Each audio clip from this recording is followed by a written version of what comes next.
क्योंकि आपने 28 साल काम किया है, जहाँ तक मेरी जानकारी 10,000 से ज़्यादा केसेस आपने खुद सॉल्व किए हैं, आपने और आपकी टीम ने। तो बेवफा कौन ज़्यादा होता है, मर्द या औरत? देखो आप, और एक बात सिंपल सी सोचो भी ना logically, wherever there is a man involved there is a woman involved. Loyalty issues ज़्यादा किन में आते हैं, जो अनमैरिड होते हैं जो कपल्स उनमें, या जो शादीशुदा कपल्स हैं? क्या बड़े नेताजी को भी आपने इन्वेस्टिगेट किया है, तो किस पैरामीटर पर? क्या वो पैरामीटर करप्शन का था, रिलेशनशिप का था, नेशनल इंटरेस्ट का था, एग्जीक्यूटिव का था, जुडिशरी का था, क्या था? उसका मिनिस्टर का एक्स्ट्रा मैरिटल अफेयर चल रहा था। अब हम जब उसको फॉलो करते थे तो he was always under NSG security, हम उसको फॉलो ही नहीं कर पाते थे। और स्टिंग ऑपरेशन से बेस पे आपको ब्लैकमेल करना बड़ा इजी हो गया है, ठीक है। और स्टिंग ऑपरेशन बनाते टाइम आदमी, इतने सारे तरीके के कैमराज हैं आज के डेट में अवेलेबल, और इतनी सारी किसी भी चीज़ में उसको फॉर्म किया जा सकता है। आपने एक कोट पहना हुआ है, इस कोट में फॉर्म किया जा सकता है, ठीक है। आपके कोट में इंडक्ट कर सकता हूँ, आपकी शर्ट के अंदर इंडक्ट कर सकता हूँ, आपकी शर्ट के बटन के अंदर इंडक्ट कर सकता हूँ, आपके सन ग्लासेस के अंदर इंडक्ट कर सकता हूँ। ये टीम बॉलीवुड भी पहुंची है बहुत बार। अजय देवगन, तापसी पन्नू, कंगना रनावत, राजकुमार राव, वानी कपूर, इन सब ने। और ऐसे अगर एक दो केस जो वाकई आपके लिए बहुत चैलेंजिंग है। क्लाइंट आया है, उसका ब्रदर जेल में बनता 1.5 साल से, ठीक है। उसके ऊपर उसकी अपनी बायोलॉजिकल डॉटर ने पॉक्सो का केस डाला। दूसरा क्या होता है कि कई बार ना जो क्लाइंट्स होते हैं वो अपने ही स्पाउसेस को, जैसे वाइफ है, अपने हस्बैंड को एक मोबाइल फ़ोन गिफ्ट कर देती है। उस मोबाइल फ़ोन में एक ऐसा बग होता है, ठीक है, जिसके थ्रू वो अपने फ़ोन पे जो भी बात करते हैं वो सारी की सारी रिकॉर्ड होके एज एन ऑडियो फाइल उसकी वाइफ के पास आ जाएगी, इंक्लूडिंग व्हाट्सएप कॉल्स।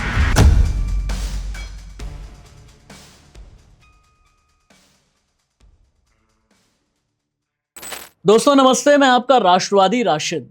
बचपन में मेरे डैडी मुझसे ये पूछते थे कि बड़े होकर के क्या बनोगे। मैं कहता था जासूस। जानते हैं क्यों? अगर आपकी परवरिश 80 के दशक में हुई है तो आप करमचंद जासूस को तो बहुत अच्छे से जानते होंगे ना। और फिर जब 80 से 90 के दशक में मैं पहुंचा, फिर से मेरे डैडी ने मुझसे पूछा क्या बनना चाहते हो, मूड चेंज हुआ क्या? मैंने कहा जासूस। उन्होंने कहा कैसा? पहले मैं कहता था करमचंद जैसा, जो गाजर खा करके अपनी किटी से ये सुनना पसंद करता है कि सर यू आर जीनियस। फिर उसके बाद 90 का दशक आते आते मेरा दिमाग बदला। मैंने कहा जासूस अभी भी बनना है, लेकिन कुर्ता धोती वाला, यानी बंगाली व्योमकेश बख्शी जैसा। आज के जमाने में शायद आप धुरंधर देख करके आते होंगे, आप धुरंधर बनने की कोशिश करते होंगे, कोई टाइगर बनना चाहता है, कोई पठान बनना चाहता है, लेकिन मैं उस दौर का हूं जब प्योरली कभी करमचंद कभी व्योमकेश बख्शी बनना चाहता था। इतनी भूमिका बांध ली है, समझ गए ना। देश के सेलिब्रिटी डिटेक्टिव, एक ऐसा जासूस जिसने 3 दशक अपनी जिंदगी के सिर्फ और सिर्फ जासूसी में दिए। रिश्तों की बात आई तब भी, पैसों की बात आई तब भी, बड़ी नेशनल सिक्योरिटी की बात आई तब भी। उसका नाम करमचंद भी हो सकता है, उसका नाम व्योमकेश बख्शी भी हो सकता है, वो धुरंधर भी है, वो टाइगर भी है, वो पठान भी है। नाम जो भी आप दे दें, मेरे लिए वो नाम है नमन जैन जी। नमन Jain ji, thank you so much. वैसे मैं एक्सपेक्ट ये कर रहा था कि कैप लगाए, ब्लैक बिल्कुल, कोट पहने हुए, कुछ ऐसी पर्सनालिटी होगी, लेकिन इतनी कूल, इतनी हैंडसम, इतनी डैशिंग पर्सनालिटी एक डिटेक्टिव की, जिसने 3 दशक तक काम किया है। देखिए क्या होता है कि वो सब ना फिक्शनल कैरेक्टर्स होते हैं। अब best investigator is the one who doesn't look like one, ठीक है। सबसे अच्छा जासूस वही होता है जो दिखता नहीं है कि वो जासूस है, राइट, क्योंकि वो लोगों में मर्ज हो पाता है, राइट। और कैप लगा के, ओवरकोट पहन के, दिल्ली की गर्मियों में, ठीक है, डिटेक्टिव तो अपना पसीना ही पोंछता रहेगा, इन्वेस्टिगेशन क्या करेगा बेचारा। आपके इन्वेस्टिगेशन आउटकम ने, इससे पहले कि मैं डीप डाइव जा करके आपसे कई केसेस की बात करने की कोशिश करूं, और ऑब्वियस है कि बहुत से क्लाइंट्स ऐसे हैं, या किसी भी क्लाइंट को आप डिस्क्लोज नहीं करते, ये मुझे पता है, लेकिन मैं डीप डाइव करने से पहले एक बात ये जानना चाहूंगा, अपनी जिंदगी में ये जो डिटेक्टिव सर्विस होती है ना, इसकी वजह से आपने बहुत बार किसी को आंसू दिए होंगे या किसी के आंसू पोंछे होंगे। कहीं पर फाइनेंशियल इरेगुलरिटी होगी तो शायद किसी की जेब की आपने बात की होगी, कहीं नेशनल सिक्योरिटी की बात की होगी, कहीं ब्यूरोक्रेसी की बात की होगी, कहीं पॉलिटिक्स की बात की होगी। सबसे ज्यादा चैलेंजिंग क्या था, आंसुओं को संभालना या पैसे को संभालना? आंसुओं को संभालना। बहुत मुश्किल होता है। आपको पता है, बड़ा अच्छा आपने क्वेश्चन पूछा है, ये आज तक मुझसे किसी ने पूछा नहीं है, ठीक है। सो आंसू जो होते हैं ना, आपको इतने सारे लोग आके आपके टेबल पर होते हैं, इमोशन सामने आ जाते हैं जब अपनी स्टोरीज बता रहे होते हैं लाइफ की, और कई बार आप भी बह जाते हो, कई बार आपकी आंखों से भी आंसू आ जाते हैं उनकी स्टोरी सुन के, ठीक है। सो ऐसा होता है कि जैसे मतलब मैं टेबल पे ना हमेशा टिश्यू पेपर का बॉक्स रखता हूँ ज़रूर, ठीक है, क्योंकि मुझे पता है कि जो भी लोग हमारे पास आएंगे दिन में एक आध आदमी ऐसा होता ही है ज़रूर जिसकी आंखों से आंसू आ ही जाते हैं अपने बारे में बताते हुए, ठीक है। और कई स्टोरीज तो ऐसी होती हैं उनकी ज़िंदगी की, आपको भी सुन के लगता है कि what you are going through, क्या दुनिया में हो क्या रहा है, राइट। सो मुझे याद है कि ऐसे हमने एक केस किया, और मतलब उस केस में एक ऐसा केस था जिसमें मुझे हमेशा जो है ना सोच के ऐसा लगता है कि इट वाज अ केस जिसमें अपने आप से आंखों में आंसू आ जाते हैं। इनफैक्ट ऐसे 2 केसेस थे। एक था, एक मदर और डॉटर मेरे पास आए। मदर और daughter are left alone in this world. उनके फादर ने सुसाइड कर लिया, ठीक है, मतलब लड़की के फादर ने सुसाइड कर लिया। फादर एक गवर्नमेंट जॉब में थे, और गवर्नमेंट जॉब में उन्होंने ऑफिस में जब वो थे अपने बिल्डिंग से कूद के सुसाइड कर लिया, राइट। सुसाइड करने के बाद भी, ठीक है, वो कुछ घंटों तक जिंदा रहे, ठीक है, हॉस्पिटल में 7-8 घंटे तक ही वॉज अलाइव, ठीक है। और जब वो ये दोनों मम्मी और डॉटर जब वहाँ पे पहुँचे थे, तो इन्होंने ये देखा कि वो जो फादर है ना, वो बार बार अपने बॉस की तरफ इशारा कर रहे हैं आंखों से, बिकॉज वो बिल्कुल वो नहीं थे आखिरी टाइम पे। और वो अपनी वाइफ से शेयर भी करते थे कि मेरे को मेरा बॉस बहुत ज़्यादा टॉर्चर करता है ऑफिस में, वो मेरे अगेंस्ट ज़बरदस्ती के केसेस बनाना चाह रहा है, ठीक है, वो एक नंबर करप्ट है, और मैं करप्शन बर्दाश्त नहीं करता हूँ, तो मैं उसको बिल्कुल भी भाता नहीं हूँ, राइट। सो इस वजह से जो है वो मुझे लाइक नहीं करता है, और उसको किसी ना किसी तरीके से कुछ ना कुछ करके टॉर्चर करता रहता था ऑफिस में, उसके अगेंस्ट कोई ना कोई केस खड़ा करता रहता था ऑफिस में। अब जिस टाइम पे उसने सुसाइड अटेम्प्ट किया, उस टाइम पे उन्होंने जब ऑफिस के अंदर बात करी तो पता चला था कि अंदर ही वो उससे 1.5 घंटा पहले बॉस के कैबिन में ही था, और बॉस के कैबिन में बड़ी लड़ाई झगड़े की आवाजें आ रही थी। अच्छा। हाँ, और 1.5 घंटे बाद, ठीक है, उसने ऊपर छत से कूद के सुसाइड कर लिया। अब जो बॉस था उस टाइम वहां पे सीसीटीवी थे नहीं, किसी ने नहीं देखा कि छत पे वो कब गया, और किसी ने देखा कि छत पे उसके साथ कौन गया, ठीक है। तो it was may be murder also. तो अच्छा, अब वो माँ बेटी जो है ना, दोनों इस दुनिया में अकेले रह गए, ना उनका कोई रिलेटिव है ना कुछ है, एक पर्टिकुलर सिटी में रहते हैं। उनकी प्लाइट देख के जब उन्होंने मुझे पूरा केस एक्सप्लेन किया, किस तरह के उसके बेटी बता रही, किस तरह के फादर उसको डील करते थे, किस तरह के परेशान रहना शुरू हो गए थे, कितनी उसकी शादी के बारे में उन्होंने सपने लगाए थे, ठीक है। जब मदर उनकी बातें बता रही है किस तरीके से हमारे लिए एक एक चीज़ इकट्ठी करते रहते थे, वो पूरी जिंदगी उन्होंने ऑनेस्टी में बता दी अपनी, ठीक है। और कहते हैं कि आज हमारे पास एसेट्स भी नहीं है, आज हमारे पास ये भी नहीं है कि हम इस केस को लड़ सकें, हम कहाँ पे लेके जाएं। और कहते हैं कि आखिरी टाइम पे जब उनकी डेथ होने वाली थी, उस टाइम पे जो उसका वही बॉस था, ठीक है, उसने चलो चलो चलो बाहर चलो बाहर चलो बाहर चलो, इनको ज्यादा परेशान नहीं करना है, कुछ नहीं हुआ। और भी लोग आए, पुलिस भी आई वहां पे, कहते जी कुछ नहीं हुआ कुछ नहीं हुआ कुछ नहीं हुआ करके सबको टाल दिया। अब जो है वो हम किसके पास जाएं, कहाँ पे कंप्लेंट करें, कैसे करें, इस केस को कैसे आगे बढ़ाएं, हमारा कोई साथ नहीं दे रहा। And they were crying profusely, ठीक है। ऐसे केसेस आपके सामने आ जाते हैं कि मतलब like you fail into emotions. एक ऐसी केस और आया, उसमें क्या था, ये पर्सन आया हमारे पास, ये कहता है कि जी मेरी जो वाइफ है, मेरा बच्चा एक बेटी है बेसिकली, और मेरी वाइफ के और मेरे बीच में बड़े झगड़े रहते थे। अच्छा, किसी ना किसी बात पे रोज झगड़ा हो जाता, मेरी बेटी के ऊपर गलत इंप्रेशन पड़ रहा था, बेटी मेरी छोटी है, अच्छा, ठीक है। सो मेरी बेटी के ऊपर गलत इंप्रेशन पड़ रहा था हमारे झगड़ों की वजह से। मैंने जो है ना अपनी वाइफ को बोला, चल हम सेपरेट हो जाते हैं, तो अपने पेरेंट्स के यहाँ पे जाके रह ले, ठीक है, और मैं यहाँ पे रह लेता हूँ, देखते हैं अलग रह के देखते हैं कि कैसा चलता है, कि हम दोनों के बीच में हो सकता है कि एक दूसरे से अलग रहेंगे तो ठीक हो जाएगा। कहते हैं वो चली गई, ठीक है। अब मुझे नहीं पता था उस टाइम पे कि जब ये चली जाएगी तो मेरे बच्ची से मिलने ही नहीं देगी। अच्छा। हाँ, कहते हैं कि जब से गई है तब से इसने मेरे बच्ची से मिलने ही नहीं दिया मुझे। अच्छा। हाँ, कभी किसी बहाने से कभी किसी बहाने, मैं जो मर्जी कर लूँ मिलने नहीं दिया। अब मुझे हो गया कैंसर, और डॉक्टर ने बोला मेरी 1 साल की जिंदगी है बस, ठीक है। अब मुझे जो है आप किसी भी तरीके से मेरी बच्ची की फोटोग्राफ्स या वीडियोस बना के दे दो कि मैं जो है ना उनको अपने तकिए के नीचे रख के मरना चाहता हूँ इस दुनिया से। हाँ हाँ, तो आपको ना फिर इमोशंस आपके अंदर आ जाते हैं। फिर आपने फिर हाँ, फिर हमने वो केस प्रो बोनो किया। अच्छा। ठीक है, हाँ, फिर हमने कहा कि हाँ हम ये इसमें करेंगे। अब देखो मैं आपको डिस्कवरी बताता हूँ कि कैसे कैसे आप ना कैसे इमोशनल हो जाते हो कई केसेस में। अब इसमें क्या हुआ, जब हमने उसके अगेंस्ट इन्वेस्टिगेशन करनी शुरू करी, हमने कहा कि बच्चे की वीडियोस और फोटोज निकालनी है, तो हमने घर के बाहर खड़ा कर दिया जहाँ पर उसके नाना नानी रहते थे बच्चे के। तो वो बच्ची बाहर नहीं निकल रही थी कई दिनों तक, 3-4 दिन तक।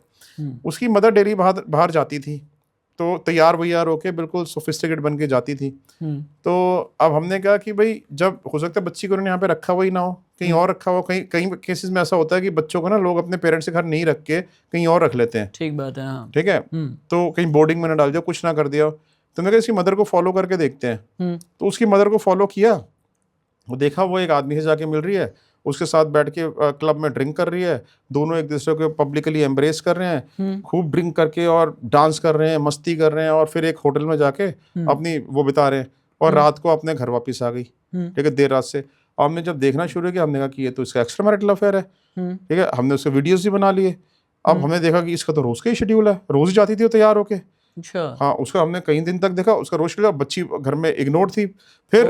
फिर जो है ना, हमने जब उसके सारे वीडियोस वगैरह बना लिए, हमने एक दिन बच्ची भी निकली वहां से अपने नाना के साथ, उसके वीडियोस बना लिए। हमने घर के मेड सर्वेंट्स का स्टिंग ऑपरेशन किया, उसमें उन्होंने कहा जी ये तो माँ तो बिल्कुल इसकी क्रूअल है, कुछ नहीं ध्यान रखती, पूरे दिन बाहर ही रहती है, ये इसके नाना नानी ही इस बच्चे को संभालते हैं। अच्छा।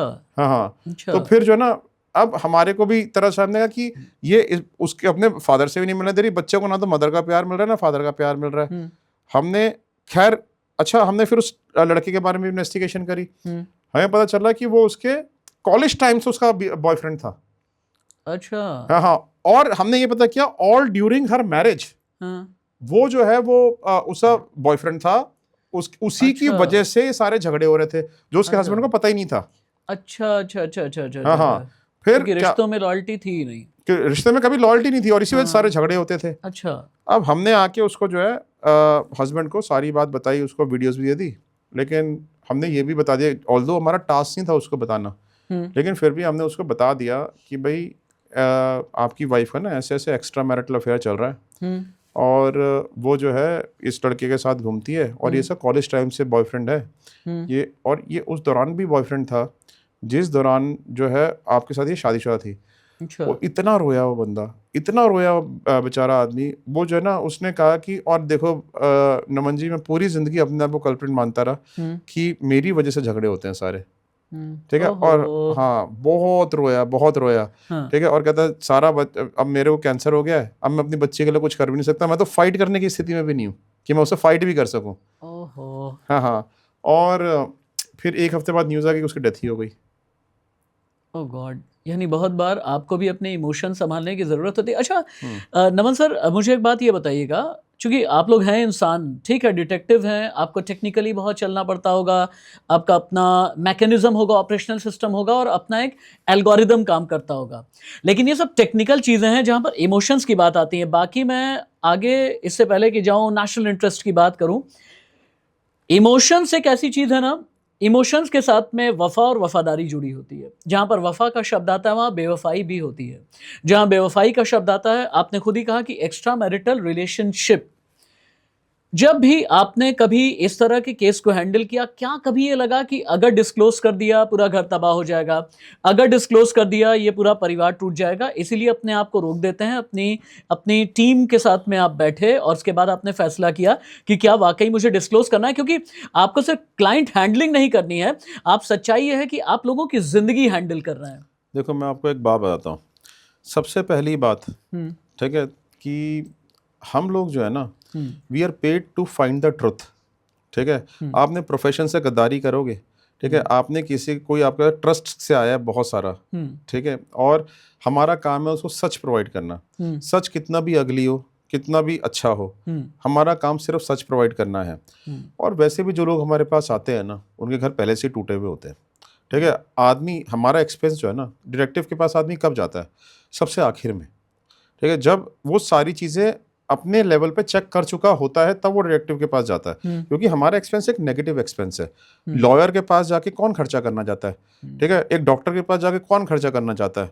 ठीक है, एक डिटेक्टिव के पास जाके कौन खर्चा करना चाहेगा? ये सब नेगेटिव एक्सपेंसेस हैं, ठीक है, क्योंकि आदमी इन जगहों पे पढ़ना नहीं चाहता, वो पढ़ जाता है, ठीक है। तो जब वो आता है ना हमारे पास तो ऑलरेडी टूटा हुआ होता है, और वो तभी आता है जब घर में डिस्ट्रेस क्रिएट हो चुका होता है 99% केसेस में, राइट। सो हमारा जो है ना, हमारा काम सिर्फ एविडेंस कलेक्शन का ही होता है, पता उसको पहले से ही होता है कि हाँ ऐसा चल रहा है, राइट। सो एविडेंस कलेक्शन सिर्फ हमारे को कोर्ट पर्पस के लिए करना होता है, या वेरिफिकेशन करनी होती है कि हाँ भाई वाकई में ही ऐसा है, ठीक है। अब जैसे फॉर एग्जांपल भाई एक लड़की और लड़की की शादी होने वाली है, ठीक है, लड़की जो है लड़के में इंटरेस्ट नहीं ले रही बिल्कुल भी, ठीक है, ना उसके साथ घूमने जाती है, ना फिरने जाती है, ना उससे ठीक से बात करती, चिढ़ के बातें करती है उससे, और वो देखता है मेरे से बात नहीं कर रही, लेकिन रात को 2-2 बजे तक व्हाट्सएप ऑनलाइन दिखाती है, ठीक है, और दिन भर में गायब रहती है, घर से बताती नहीं है मैं कहाँ पर जा रही हूँ, कहाँ नहीं जा रही हूँ, ठीक है। अब उसको ये बात पता है कि भाई इसका जो है कहीं ना कहीं अफेयर है, इसी वजह से ऐसा बिहेव कर रही है, लेकिन अब वो एक एंगेजमेंट हो चुकी है, अब एंगेजमेंट तोड़ने के लिए उसको उसका एविडेंस चाहिए कि भाई ये मैं गलत जगह पे जा रहा हूँ, तो अब वो क्या करेगा, ठीक है। अब अच्छा दूसरा एक एग्जांपल लेते हैं कि मैं आपको एग्जांपल देता हूँ कि जैसे हस्बैंड और वाइफ है, ठीक है, हस्बैंड और वाइफ का में से हस्बैंड का सपोज करो अफेयर चल रहा है, वाइफ आपको आके पैसे देती है एंड यू फाइंड आउट कि हस्बैंड का अफेयर चल रहा है, ठीक है, तो आप ये परवाह करोगे कि इसका घर टूट जाएगा, या आप ये परवाह करोगे कि सच जानना उसके लिए जरूरी है? बिल्कुल ठीक बात है। सबसे पहले तो मैं भी शायद यही देखूंगा कि सच जानना ज्यादा जरूरी। अच्छा, जब मैंने अपने सोशल मीडिया पर मैं पहले ही टीज कर देता हूं कि मेरे गेस्ट कौन हैं, अगर आप लोग भी ऑडियंस के कई सवाल हैं आपके लिए, क्योंकि अभी रिलेशनशिप की बात हो रही है, तो audience and without any gender bias, ये मैं अपने व्यूअर्स को कह देना चाहूंगा, कई लड़कों ने, कई लड़कियों ने, कई हस्बैंड ने, कई वाइफ्स ने आपसे एक सवाल किया है, ज्यादा बेवफा कौन होता है, मर्द या औरत? क्योंकि आपने 28 साल काम किया है, हालांकि थोड़ा मुश्किल सवाल है, लेकिन 28 साल काम किया है, और जहां तक मेरी जानकारी 10,000 से ज्यादा केसेस आपने खुद सॉल्व किए हैं, आपने और आपकी टीम ने। तो आम व्यूअर का ये सवाल है, बेवफा कौन ज्यादा होता है, मर्द या औरत? देखो मैं आपको एक बात बताता हूँ कि बहुत सारे लोगों ने इसके ऊपर ना बहुत सारी स्टडीज करी हैं, बहुत सारी एजेंसीज ने बहुत सारी स्टडीज करी हैं। कोई एजेंसी कहती है औरत ज़्यादा होती है, कोई एजेंसी कहती है मर्द ज़्यादा होता है, ठीक है। और मुझे ये भी नहीं पता कि इनका सैंपल साइज कितना बड़ा होता है, किन मेट्रोपॉलिटन सिटीज़ में जाके इन्वेस्टिगेशंस करते हैं, विलेजेस में जाके इन्वेस्टिगेशन सर्वेज करते हैं, या विलेज में जाके सर्वे करते हैं, और या कौन इनको बता देता है इन सर्वेज में, इनको रिस्पॉन्सेज कैसे मिलते हैं, आई डू नॉट नो। मैं अपने करियर के एक्सपीरियंस से आपको बता रहा हूँ, इन लास्ट 28 ईयर्स, राइट, मैंने देखा है कि दोनों सेक्सेस इक्वल हैं, अच्छा। राइट। हाँ, जितने केसेस हमारे पास आदमी अपनी गर्लफ्रेंड या अपनी वाइफ के लेकर आते हैं इन्वेस्टिगेशन करने के लिए, उतनी ही वाइफ से गर्लफ्रेंड्स लेकर आती हैं अपने बॉयफ्रेंड से अपने हस्बैंड्स की इन्वेस्टिगेशंस कराने के लिए।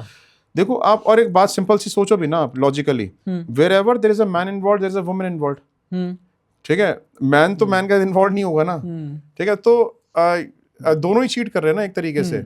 और सपोज करो कि मैं ये भी कहता हूँ कि कुछ एक केसेस ऐसे भी होते हैं जिसमें आदमी जो है औरत को ये बताता नहीं है कि मेरा मैरिटल स्टेटस क्या है, और फिर भी उनके साथ चीट कर रहा है, ठीक है, और वो जो है लड़की को पता नहीं था, फिर भी वो उसके साथ इन्वॉल्व है, ठीक है, लेकिन ऐसे केसेस बहुत कम होते हैं, और लेकिन ऐसा केस दूसरी साइड भी है, ठीक है। एक चीज और बताइएगा मुझे, लॉयल्टी इश्यूज ज्यादा किन में आते हैं, जो अनमैरिड होते हैं जो कपल्स उनमें, या जो शादीशुदा कपल्स हैं वो?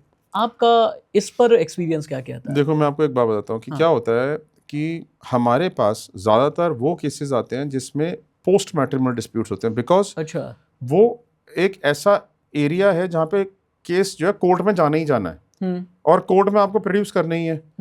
लॉज जो है हमारे फेवरिंग वुमेन में है ज़्यादातर। तो अब कई बार आदमी हमारे पास आते हैं कि भाई वाइफ हमारी एडिटर्स रिलेशनशिप में है, और फिर भी मेरे से जो है एलिमोनी भी क्लेम कर रही है, मेंटेनेंस भी क्लेम कर रही है, ठीक है। और सिमिलरली वाइफ्स आती हैं कि भाई मेरा हस्बैंड एक्स्ट्रा मैरिटल रिलेशनशिप में है और अपने घर में कुछ देना नहीं चाहता, जबकि खुद अर्न कर रहा है और दिखा रहा है कि मैं तो अर्न ही नहीं करता, ठीक है। सो दोनों साइड से केसेस आते हैं। तो क्योंकि ये केसेस कोर्ट में जाने होते हैं, ठीक है, इस वजह से जो है ना ये पोस्ट मैट्रिमोनियल डिस्प्यूट केस ज्यादा आते हैं।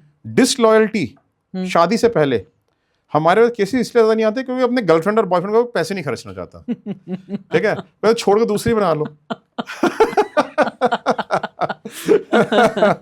तो आते हैं, वो भी आते हैं, ठीक है, लेकिन टू पोस्ट मैट्रिमोनियल के हिसाब से कम होते हैं वो केसेस। अच्छा, मैं अब ये तो रिलेशनशिप की बात हो गई, अब मैं थोड़ा सा और भी आपकी ज़िंदगी के एक्सपीरियंसेस इसलिए जानना चाहूँगा। मुझसे बहुत से लोगों ने ये जानने की कोशिश की कि मैं आपसे ये भी सवाल करूँ, क्या किसी बड़े नेताजी को भी आपने इन्वेस्टिगेट किया? With due respect to your professional dignity, आपको ऑब्वियस है ना आप डिस्क्लोज़ करेंगे और ना ही मैं कराने की कोई कोशिश करूँगा। मैं आपको क्या ना बड़े नेताजी को भी आपने इन्वेस्टिगेट किया है तो किस पैरामीटर पर?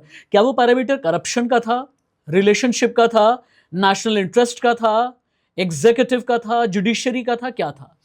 मैं आपको बताता हूँ कि एक तो सबसे पहले बात ना, हमने अपनी लाइफ में, अपनी ज़िंदगी में, अपने एक्सपीरियंसेस के बाद कुछ प्रोटोकॉल सेट किए हैं। प्रोटोकॉल्स में क्या है कि हम कभी किसी पॉलिटिशियन के ऊपर, ब्यूरोक्रेट के ऊपर, पुलिस ऑफिशियल के ऊपर, किसी भी सिक्योरिटी फोर्स में आर्मी वालों के ऊपर, किसी जो भी गवर्नमेंट डिपार्टमेंट्स हैं, DRDO हो गया, जो सेंसिटिव पोजीशंस पे लोग हैं ना, इनको हम इन्वेस्टिगेट नहीं करते, अच्छा। क्योंकि यू नेवर नो कि इनके पास इंडिया के क्या सीक्रेट्स हो, क्या ना हो।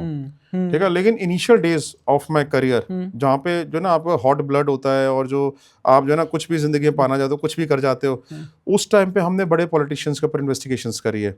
अभी भी करते हैं, लेकिन अब हम करते हैं जेन्युइन पर्पसेस से, जैसे पार्टी अपने ही आदमी के ऊपर मैं थोड़ा सा पीछे जा करके याद करने की कोशिश करूं। 28 साल से आप प्रोफेशन में हैं, यानी 1998 से प्रोफेशन में होंगे और शुरुआती 1-2 साल में आपने ऐसा करने की कोशिश की होगी। यस। अच्छा। तो शुरुआती 1-2 साल नहीं, कई साल तक करी। अच्छा। हाँ, तो एक मिनिस्टर के ऊपर तो हमने, उनकी वाइफ जो है, उन्होंने हमारे को केस दिया था, उसका मिनिस्टर का एक्स्ट्रा मैरिटल अफेयर चल रहा था। अब हम जब उसको फॉलो करते थे तो he was always under NSG security, हम उसको फॉलो ही नहीं कर पाते थे, तो बड़ी दिक्कत होती थी।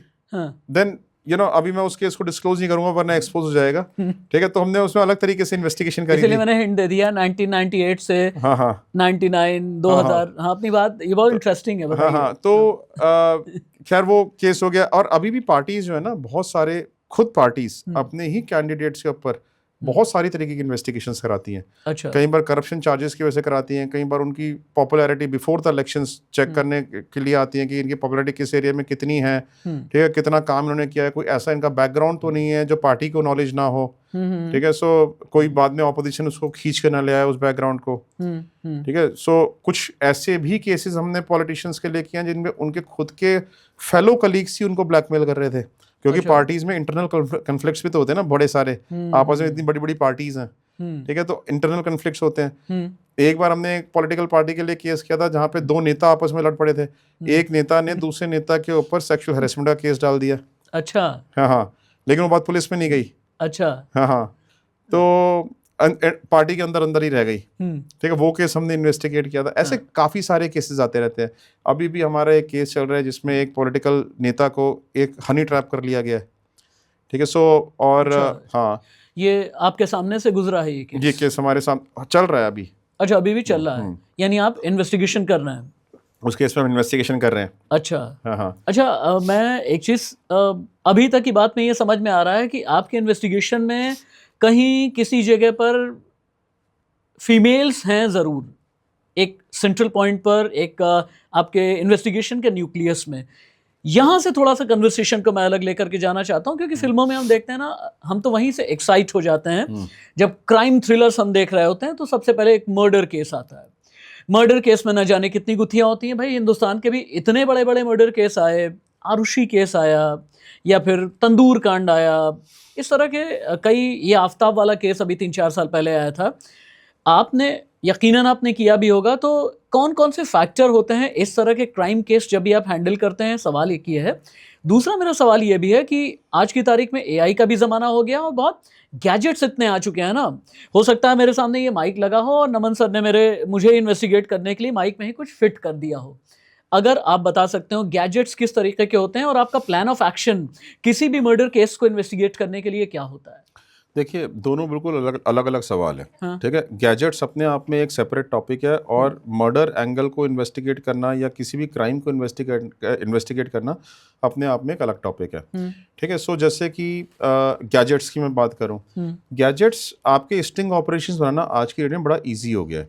और स्टिंग ऑपरेशन के बेस पे आपको ब्लैकमेल करना बड़ा इजी हो गया है, ठीक है। और स्टिंग ऑपरेशन बनाते टाइम आदमी, इतने सारे तरीके के कैमराज हैं आज के डेट में अवेलेबल, और इतनी सारी किसी भी चीज़ में उसको फॉर्म किया जा सकता है। आपने एक कोट पहना हुआ है, इस कोट में फॉर्म किया जा सकता है, ठीक है। आपके कोट में इंडर्ट कर सकता हूँ, आपकी शर्ट के अंदर इंडर्ट कर सकता हूँ, आपकी शर्ट के बटन के अंदर इंडर्ट कर सकता हूँ, आपके सन ग्लासेस के अंदर इंडर्ट कर सकता हूँ, या आपका जो आगे कप रखा है इसमें इंडर्ट कर सकता हूँ। आपने फ़ोन अपना जैसे उल्टा करके रखा हुआ है इस टाइम पे, ठीक है, इस फोन में इंटरेक्ट कर सकते हो। उल्टा ही रहेगा लेकिन मेरी वीडियो ऐसे बनाता रहेगा यहाँ पर सामने बैठ के, ठीक है, और उल्टा ऐसे ही पड़ा रहेगा फोन। अच्छा। हाँ, और आपका ये जो एयरपॉड्स का ये रखे डब्बी, इसमें मैं इंडर्ट कर सकता हूँ। अच्छा। आपका जो चश्मे का कवर है उसमें इंडर्ट कर सकता हूँ, आपकी घड़ी में इंडर्ट कर सकता हूँ, ठीक है। सो किसी भी चीज़ में जो है ना कैमरा इंडक्ट किया जा सकता है आज की डेट में, और वो आप कभी सामने वाला आदमी पकड़ भी नहीं सकता। तो बेसिकली क्या है कि that you always have to be alert कि आपको जो है सामने वाला पर्सन कहाँ पर और कैसे। अभी हमने एक पॉलिटिकल पार्टी के लिए काम किया, उन्होंने हमसे जो है ना अपने एक ऑफिस बनाया उस पॉलिटिकल पार्टी ने। तो उस पॉलिटिकल पार्टी ने एक कॉन्फ्रेंस रूम बनाया।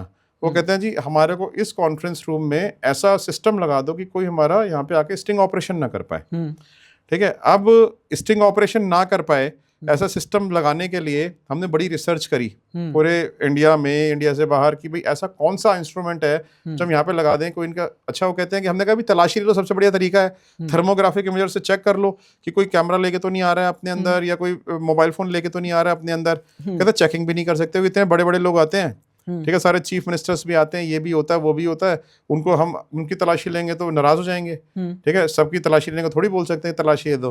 कहते हैं हम तो ये चाहते हैं जी कोई भी आ जाए वीडियो ना बना के जा पाए वहां से। फिर हमने वहां पे एक स्ट्रेटजी रिवाइज करी, एक हम इंस्ट्रूमेंट लेकर आए कि वहां पे हमने एक म्यूजिक सिस्टम लगाया।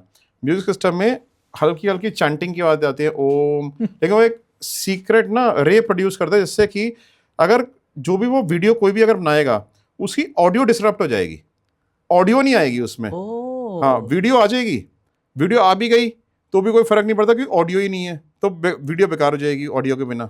अच्छा।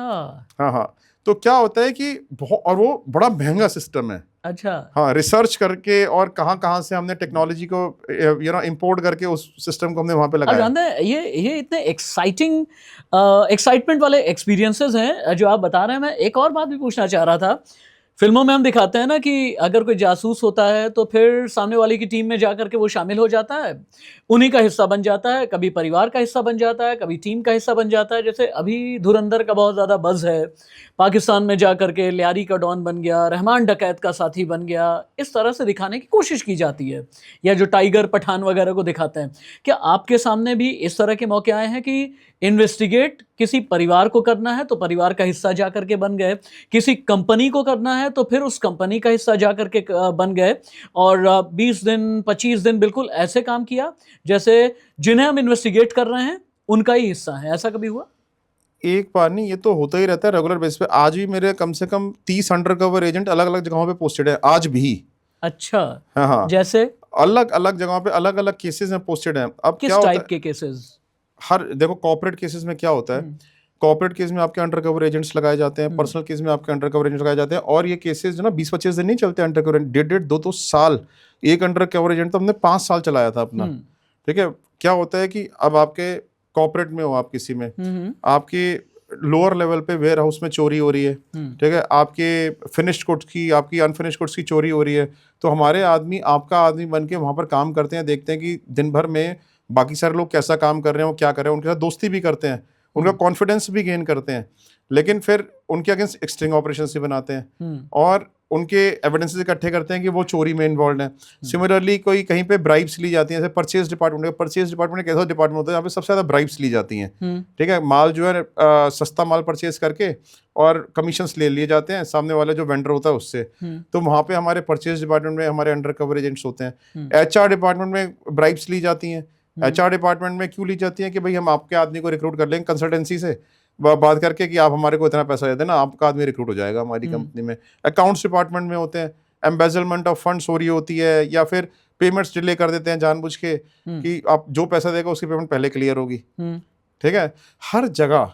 और मैं एक बात बताऊँ, चीटिंग एम्प्लॉय के एक ऐसे केसेस होते हैं जो हिंदुस्तान के अंदर एक एक कंपनी उसे सफर कर रही है। कोई भी ऐसी कंपनी नहीं है जिसके अंदर 100% ऑनेस्ट एम्प्लॉयज होंगे। ठीक है, सो अंडर कवर एजेंट आपको वहां पे लगाने पड़ते हैं कॉर्पोरेट केसेस में।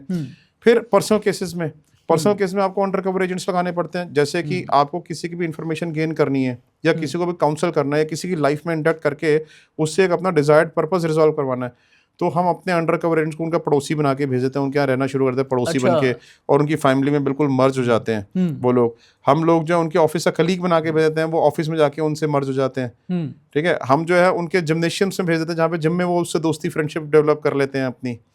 Right, so under cover agent is a very very important source of getting information from someone. अच्छा, हाँ, क्योंकि आपके बारे में आपसे ज्यादा कौन जानता होगा?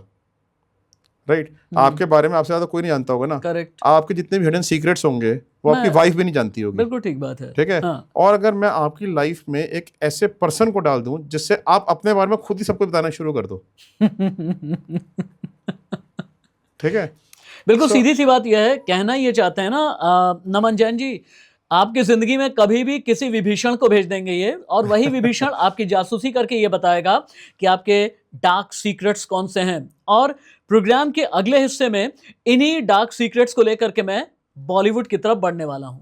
मैं ये बहुत अच्छे से जानता हूं कि पिछले आधे घंटे में आपने जो शो देखा, इस शो को देखने के बाद आप भी अपने पड़ोस में झांकने लगे होंगे कि कहीं कोई आपकी जासूसी तो नहीं कर रहा है। बाथरूम में जाकर के मिरर मत देखिएगा कि कहीं उसमें गैजेट तो नहीं लगा है। अपनी घड़ी भी चेक करने लगे होंगे, कहीं पर पत्नी, कहीं पर पति, कहीं पर बॉयफ्रेंड, कहीं पर गर्लफ्रेंड, ये सोचने की कोशिश कर रहे होंगे ना कि नमन जी की टीम कहीं पीछे तो नहीं लगी है। क्या ये टीम बॉलीवुड भी पहुंची है?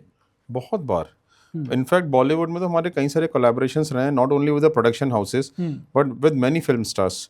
जैसे कोलैबोरेशन, जैसे कि अभी हमारे साथ जो कोलैबोरेशन हुआ है, अलग अलग मूवीज के साथ कोलैबोरेशन हुआ है, अलग अलग एक्टर्स के साथ कोलैबोरेशन है। अजय देवगन, तापसी पन्नू, कंगना रनावत, राजकुमार राव, वानी कपूर, इन सब ने हमारे जो है हमारे को ब्रांड को अपनी प्रमोशंस के थ्रू एंडोर्स भी किया है। ठीक है, सो एंड हमने कई सारे बॉलीवुड प्रोडक्शन हाउसेस को अपनी स्क्रिप्ट्स भी दी हैं। स्क्रिप्ट्स इन द सेंस कि हमने उनको ये बताया है कि स्क्रिप्ट राइटिंग के टाइम पे हमसे बड़ी हेल्प सीख करते हैं। जैसे कि एक पर्सन है, ए पोजीशन से लेके ये हमारा हीरो है, ये हमारा विलन है, विलन ने मर्डर किया है। अच्छा। अब हीरो जो है इस विलन को ढूंढना चाहता है कि मर्डर किसने किया है। तो आप एक प्रैक्टिकल इन्वेस्टिगेशन एक्सपीरियंस बताओ, हमें फिक्शनल कैरेक्टर शो नहीं करना है। आप ये बताओ कि भाई ये किसके जरिए से इन्वेस्टिगेशन करते हुए यहाँ तक पहुंचेगा, प्रैक्टिकली इन्वेस्टिगेशन कैसे करेगा, नॉट फिक्शनल इन्वेस्टिगेशन। ठीक है, तो इस तरह के हमारी कई जगहों पे स्क्रिप्ट में उन्होंने हमारी हेल्प भी ली है। ठीक है, और कई काफी अच्छे प्रोडक्शन हाउसेज ने हेल्प ली है, और कुछ एक प्रोडक्शन हाउस ने हमें अप्रोच भी किया है कि जो हमने अपनी लाइफ में केसेस किए हैं, ठीक है, उन लाइफ केसेस के ऊपर एक सीरीज बनाने के लिए, तो they are still under process. अच्छा, हाँ। तो बॉलीवुड का उससे हमारे कंपेनियनशिप तो बड़े टाइम से रही है। और बॉलीवुड जो है ना, एक ऐसी इंडस्ट्री है जहाँ पे ग्लैमर बहुत फ्लो करता है। ठीक है, तो पर्सनल लाइफ में भी अलायंसेस हो जाना बड़ी आम सी बात है बॉलीवुड में। और जब आप प्रोडक्शन हाउस हो या प्रोडक्शन हाउस कॉर्पोरेट की तरफ वर्क करते हैं, जो आम कॉर्पोरेट फेस करता है प्रॉब्लम, तो प्रोडक्शन हाउस भी फेस करते हैं। कई प्रोडक्शन हाउस के लिए हमने काम किया है कि उनके एक्टर्स होते कॉन्ट्रैक्ट बाउंड थे। ठीक है, कॉन्ट्रैक्ट ब्रीच करके दूसरे प्रोडक्शन हाउस के लिए काम कर रहे थे। एक प्रोडक्शन हाउस के लिए हमने काम किया कि जिसमें टेलीविजन सीरियल आता था एक। ठीक है, जो चैनल उस टेलीविजन सीरियल पर जिस जगह पे ट्विस्ट लाता है ना, जिस दिन पे, उस दिन सामने वाला चैनल भी अपने उसमें ट्विस्ट लाता है, टीआरपी बढ़ती रहती है उसकी। ठीक है, तो वो जो ट्विस्ट, उनकी इंटरनल इन्फॉर्मेशन वहां उस चैनल तक कौन दे रहा है। एक चीज बताइएगा, जब जैसे फिल्मों में या टीवी सीरियल्स में होता है ना कि एक जासूस अगर किसी केस को डिस्क्लोज कर रहा होता है या सोल्यूशन के वक्त में जब डिस्क्लोज कर रहा होता है, बड़ा स्टाइलो हो जाता है। करमचंद स्टाइलो होकर के गाजर खाने लगते थे, व्योमकेश बख्शी भी स्टाइलो होकर के बिल्कुल डीप डाइव करते हुए ये बताते थे कि भाई देखिए इसमें इतने प्लॉट हैं, इतने सब प्लॉट हैं, ऐसे ऐसे ट्विस्ट आया। तो जब डिस्क्लोज करते हैं तो आप भी वैसा स्टाइल दिखाते हैं? नहीं, ऐसा कोई स्टाइल नहीं होता। ठीक है, सो बेसिकली क्या होता है, कई जगहों पे तो ज़्यादातर केसेस में तो हम लोग जो है रिपोर्ट सबमिट करते हैं अपनी। अच्छा। ठीक है, कि वीडियो फॉर्म में, डॉक्यूमेंट की फॉर्म में, वीडियो की फॉर्म में, कि भाई ये हमारी रिपोर्ट है, राइटिंग में हम लोगों को देते हैं। और कई सारे केस में वर्बल इन्फॉर्मेशन देनी पड़ती है। तो जो वर्बल इन्फॉर्मेशन हम लोग देते हैं, तो आराम से शांति से साथ बैठ के टेलीफोनिकली भी और फिजिकली भी हम किसी भी तरीके से उसको ओवरऑल इन्फॉर्मेशन प्रोवाइड करते हैं कि भाई यही हमारी फाइंडिंग्स हैं। अच्छा। ठीक है, हाँ कोई मेलोड्रामा नहीं होता उसमें किसी भी तरीके का। ठीक है, हाँ लेकिन कुछ जगहों पे ना हम ये इतने रजनीकांत जैसा चश्मा भी नहीं घुमाते। नहीं नहीं बिल्कुल भी नहीं, लेकिन एक्साइटेड हो जाते हैं कई जगहों पे। एक्साइटेड होते हैं बताते हुए, क्योंकि डिस्कवरी ऐसी हो जाती है कि आप हिल जाते हो देख के। ठीक है, कि ये क्या निकल के आ गया आपके सामने। अच्छा, मुझे ये जो डिस्कवरी की आप बात कर रहे हैं ना, एक सवाल आ रहा है, क्योंकि हमने अपनी जिंदगी में, ऑब्वियस है आपके मुकाबले मेरा एक्सपीरियंस शून्य है जो आप काम कर रहे हैं, लेकिन हमने अपनी जिंदगी में ये जाना कि क्राइम कई तरीके के होते हैं। व्हाइट कॉलर क्राइम भी होता है जहां पर फाइनेंशियल इरेगुलरिटी की आपने बात की है, कहीं पर बहुत हीनियस क्राइम होता है, कहीं पर पर्वर्ट क्राइम होता है, और कहीं पर रिलेशनशिप वाले क्राइम्स भी होते हैं। कौन सा क्राइम इन्वेस्टिगेट करना सबसे ज़्यादा चैलेंजिंग है, सबसे ज़्यादा टफ है, और ऐसे अगर एक दो केस जो वाकई आपके लिए बहुत चैलेंजिंग रहे? देखो मैं आपको बताता हूँ, क्राइम टफ नहीं होता, हाँ, सर्कमस्टांसेस टफ होते हैं। ओह क्या बात है। ठीक है, तो कोई भी केस आसानी से सॉल्व हो सकता है, किसी भी तरह का क्राइम हो, और कोई भी केस छोटा सा भी क्राइम हो और बड़ा टाइम लग सकता है सॉल्व करने में। अच्छा। ठीक है, क्योंकि सर्कमस्टांसेस उसके अराउंड क्या प्रिवेलिंग है, ठीक है, वो आपको बीट करना पड़ता है। अब जैसे मैं आपको एक चीज़ बताऊँ कि वैसे तो हमने क्राइम के बड़े सारे केसेस किए हैं, ठीक है, लेकिन मैं आपको एक ऐसी जगह पे लेके जाता हूँ जहाँ पे एक केस हमने किया था, जहाँ पे हमारे पास हमारा क्लाइंट आया एक, उसका ब्रदर जेल में बंद था 1.5 साल से। ठीक है, उसके ऊपर उसकी अपनी बायोलॉजिकल डॉटर ने पॉक्सो का केस डाला था। ठीक है, बायोलॉजिकल डॉटर ने। अच्छा। हाँ, और वो 1.5 साल से वो पॉक्सो केस में बंद था, और वो क्लाइंट हमारे पास आ गया था, भाई साहब मेरा भाई कभी ये काम कर ही नहीं सकता जिंदगी में। ठीक है, और ये केस जो है ना उसके ऊपर गलत डाला गया है, और उस बच्ची को 13 साल की बच्ची थी, 12-13 साल की बच्ची थी। ठीक है, उसको जो है ना इंस्टिगेट किया है किसी ने। मैंने कहा अपनी उसको कैसे कोई इंस्टिगेट कर सकता है, बेटी को, बेटी कैसे डाल देगी? तो कहता है कि मुझे नहीं होता, आप चाहो आप इंडिपेंडेंट इन्वेस्टिगेशन करके देख लो। हमने उसके बारे में एक बार इंडिपेंडेंट में कहा कि भाई ठीक है, हम पहले इंडिपेंडेंटली ये देखते हैं कि क्या उसका कैसा था। हमने इंडिपेंडेंट इन्वेस्टिगेशंस करी, तो हमें पता चला कि ये जो आदमी था बहुत शरीफ आदमी था, इसे घर के नौकर चाकर बोल रहे हैं भैया बड़े अच्छे थे। ठीक है, हर चीज़ में हर किसी का ध्यान रखते थे, और बेटी को तो अपनी जान से ज़्यादा प्यार करते थे, बेटी की तो जान छिड़क देते थे। ठीक है, वो तो कुछ भी अब सरेंडर करने को तैयार है। अब वहाँ पे जब हमने कहते हैं कि लेकिन जो उसकी मदर थी, अच्छा वो हस्बैंड और वाइफ दोनों सेपरेट थे, बेटी की कस्टडी मदर के पास थी। ठीक है, कहते हैं जो मदर थी ना वो बड़ी क्रूअल थी, बड़ी जालिम औरत थी, हर किसी से लड़ना झगड़ना, अपनी बेटी को भी सप्रेस करके रखती थी। मतलब कहते हैं बेटी से पानी का गिलास भी गिर जाता है ना घर में, तो उसको 10-10 थप्पड़ मार देती है एक साथ। ठीक है, इतनी सी गलती की वजह से। वो कहते हैं कि वो बच्ची इतनी परेशान हो गई थी, मतलब ऐसी हो गई थी बच्ची कि मम्मी को देख के, मम्मी आंखें भी दिखा देती ना उसको उसकी, तो उसका टॉयलेट निकल जाता था। ठीक है, हाँ इतनी ज़्यादा घबराती थी अपनी मम्मी से, वो इतनी ज़्यादा वो थी। और कहते हैं एकदम दबी हुई बच्ची, किसी से बात नहीं करना, उसके चेहरे से मुस्कुराहट चली गई थी। और बल्कि इसके तो जो फादर थे लड़की के, बच्ची के, ये उसको प्रोटेक्ट करते थे उसकी मदर से हमेशा। ठीक है, उसको बोलते थे कि तू इसको इतना क्यों मारती है, और इसी की वजह से झगड़े भी होते थे उन दोनों के आपस में बहुत ज़्यादा। तो बड़े क्रूअल किस्म की लेडी थी वो। अच्छा। हाँ हाँ, अब वो क्या हुआ कि इसकी वजह से उनका आपस में सेपरेशन हो गया। सेपरेशन होने के बाद जो लड़की थी वो उसकी कस्टडी, नेचुरल कस्टोडियन मदर होती है, मदर को कस्टडी मिल गई। हालांकि फादर कस्टडी के लिए फाइट कर रहे थे, उनका विजिटेशन राइट उनको मिल गए थे। बच्ची जब उनसे मिलने आती थी उसका विजिटेशन राइट थे, तो उन्हीं विजिटेशन राइट में एक बार बच्ची ने ये बोला कि मेरे फादर ने मुझे मोलेस्ट किया। ठीक है, जिसकी वजह से वो जेल में बंद हो गए। ठीक है, तो अब क्या हुआ कि हमने मदर की साइड से इन्वेस्टिगेशन करनी शुरू करी। तो अब हमें पता चल गया था फादर भाई नीट एंड क्लीन है, इमेज बड़ी नीट एंड क्लीन है, तो हमने केस ले लिया था। जब हमने केस लिया तो फिर हमने मदर की साइड से इन्वेस्टिगेशन करनी शुरू करी। तो जब हमने मदर की इन्वेस्टिगेशन करी तो वहाँ पे पता चला कि भाई बच्ची तो बहुत दबी हुई रहती है इससे। ठीक है, मदर तो बहुत क्रूअल है, वो तो किसी की सुनती नहीं है, मतलब बहुत ज़्यादा वो थी, वो टॉर्चरिंग मदर थी। ठीक है, तो अब हमारे को ये पता तो लग गया था कि इसने ना, मदर ने बच्ची का कुछ ना कुछ तो इसमें प्रॉब्लम है, कहीं इसने बच्ची ने मदर के कहने पे तो नहीं किया ये सब चीज़ें। फिर जिस स्कूल में पढ़ती थी बच्ची, हमने वहाँ पर एक एनजीओ को भेजा। ठीक है, और एनजीओ ने वहाँ के प्रिंसिपल से बात करी। प्रिंसिपल से बात करके उन्होंने टाइम वगैरह लिया कि भाई बच्ची से हमारे को स्कूल में मिला दो, घर पे तो मिल नहीं सकते थे उस बच्ची से। तो हमने स्कूल में उससे मिलने का टाइम लिया कि भाई हमें 5 मिनट के लिए मिलवा दो बच्ची से। तो after a lot of pursuance हमने ऊपर से प्रिंसिपल को किसी और से भी करवाया, किसी वहाँ के लोकल एमएलए से भी करवाया कि भाई एक बार मिलवाने दो, और एनजीओ ने भी अपने आगे परसुएंस करी। तो एनजीओ से मिली, उसमें हमारे इन्वेस्टिगेटर्स भी थे, फीमेल इन्वेस्टिगेटर्स थी। ठीक है, तो उन्होंने बच्चे से बड़े प्यार से सारी बातें पूछी, उसको चॉकलेट वगैरह दे के उससे बात करके सारी चीज़ें पूछी उसको कि बेटा क्या हुआ था। तो वो बच्चा बहुत तेज से रोने लगा, ठीक है। उसने ओह। बताया कि आंटी मेरे को तो जो है ना, जैसा मेरे को उन्होंने बोला ना मम्मी ने, मैंने वैसा कर दिया, मेरे पापा ने तो कुछ नहीं किया, मैं तो अपने पापा से बड़ा प्यार करती हूँ, ठीक है। उस स्कूल में उसने बोल दिया, जब उसको आश्वासन दिया, फिर हमने उनके स्टिंग ऑपरेशन वाले बच्चे के ऐसे रोते हुए और एडमिट करते हुए, ठीक है, फिर उसके फादर की बेचारे की बेल हुई।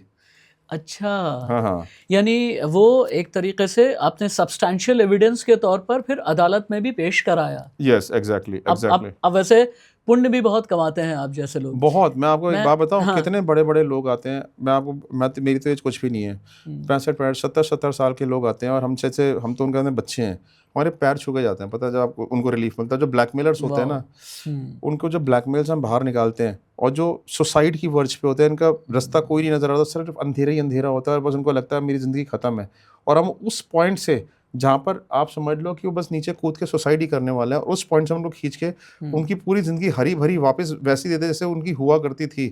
आप सोच नहीं सकते कितने खुशी के आंसू आते हैं उनकी आंखों में, और कितना आशीर्वाद वो देके जाते हैं। अच्छी बात है नमन सर कि आप दुआएं भी कमाते हैं, लेकिन मेरे हाथ का ये जो एक गैजेट है ना, बड़ा ही खतरनाक है। कहते हैं किसी की पर्सनालिटी में अगर अंदर तक जाना है, इन्वेस्टिगेशन करनी है, और अगर झांक करके देखना है, तो इस मोबाइल फ़ोन में आपको 90% चीज़ें मिल जाएंगी। इसमें मैसेजेस हैं, इसमें मेल्स हैं, इसमें आपके इनफैक्ट लोकेशन कोऑर्डिनेट्स भी हैं, इसमें आपकी फ़ोटोग्राफ्स हैं, वीडियोस हैं, बाकी जितने भी वे ऑफ कम्युनिकेशन है ना, सब कुछ आपको इसी मीडियम में मिलते हैं। लेकिन अगर आपके पास में सिर्फ एक रास्ता बचे कि जब तक मैं फ़ोन के अंदर नहीं जाऊंगा तब तक ये केस का सोल्यूशन नहीं मिलेगा, तो आप लोग क्या करते हैं? क्योंकि आपने देखा होगा, अभी ये मैं एक जर्नलिस्टिक केस स्टडी आपको बताता हूं, जो अभी ये शराब घोटाला वाला केस हुआ था ना, इसमें खबर इस तरह की आई कि दिल्ली के पूर्व मुख्यमंत्री अरविंद केजरीवाल को यह कहा गया कि अपने फ़ोन का कोड आप बताएं, लेकिन चूंकि वो एप्पल आईफोन था, और एप्पल आईफोन का यूं ही कोड आप किसी भी तरह से नहीं निकाल सकते हैं जब तक कि उसका यूज़र आपको बता नहीं दे। उन्होंने बताया ही नहीं। अगर फ़ोन के अंदर जाना है तो क्या कोई बहुत एक्स्ट्रा एफर्ट करना पड़ता है आपको? देखो मैं आपको बताता हूँ, सबसे पहले मैं बताता हूँ, सबसे पहले तो हैकिंग इलीगल है, हम किसी के फ़ोन के अंदर जा नहीं सकते। अच्छा। लेकिन कई बार क्या होता है कि लोग हमें फ़ोन ला के खुद ही दे देते हैं कि भाई आप इसके ऊपर फॉरेंसिक रिकवरी कर लो। फॉरेंसिक रिकवरी क्या होती है कि हम लोग उस फ़ोन में से जो भी पर्सन ने डेटा को डिलीट किया होता है, हम वो सारा रिकवर कर सकते हैं। डिलीटेड चैट्स हो गई, डिलीटेड वीडियोज़ हो गए, डिलीटेड पिक्चर्स हो गए, डिलीटेड कॉल लॉग्स हो गए, आईफोन से भी, इवन आईफोन से भी। अच्छा। वो एक अलग बात है कि जो आईफोन के रीसेंट वर्जन्स आ रहे हैं उसमें से रिकवरी बड़ी मुश्किल होती है, लेकिन 70% फ़ोन्स में से ज़्यादातर डेटा निकल के आ जाता है फॉरेंसिक रिकवरी के थ्रू, राइट, खास तौर से एंड्रॉयड फोन्स में से। अच्छा। राइट, सो क्या होता है कि उसके थ्रू आप सारा डेटा एक्सट्रैक्ट कर सकते हो और आप उसको स्टडी कर सकते हो, और उसके बेस पे हमने कई सारे केसेस सॉल्व किए हैं, बड़े बड़े फाइनेंशियल एम्बेसडरमेंट के केस सॉल्व किए। एक आदमी की तो हमने 100 करोड़ की प्रॉपर्टीज निकाली थी, और वो आदमी क्या करता था पता है आपको?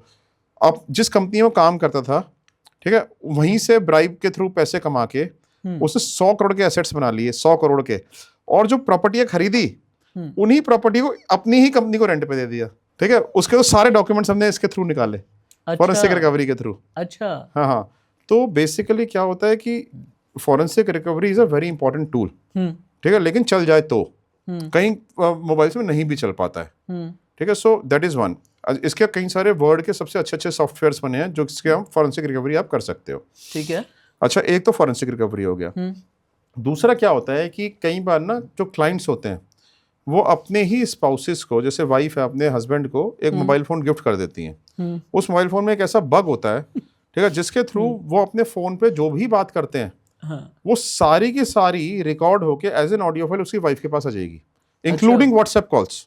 अच्छा। हाँ, और जितनी भी मैसेज वो भेजता है, including WhatsApp message, including Instagram messages, वो भी उसके पास आ जाएंगे। अपनी बात आप आगे बढ़ाएं, लेकिन ये मैं चाहूंगा एक बार फिर से रिपीट आप करें, और व्यूअर्स के लिए पहले बता दूं, मुझे भी रील्स और शॉर्ट्स चाहिए, तो इसलिए मैं इसको रिपीट भी करा रहा हूँ। आपने बताया कि व्हाट्सएप कॉल्स भी रिकॉर्ड हो सकती हैं। ये जो मोबाइल का बग होता है, अगर ये बग मोबाइल में डाल के किसी को भी दे दिया जाए, ठीक है, तो उसकी आप व्हाट्सएप कॉल्स, नॉर्मल कॉल्स, वो सारी ऑडियो फाइल बन के आपके पास आ जाएंगी।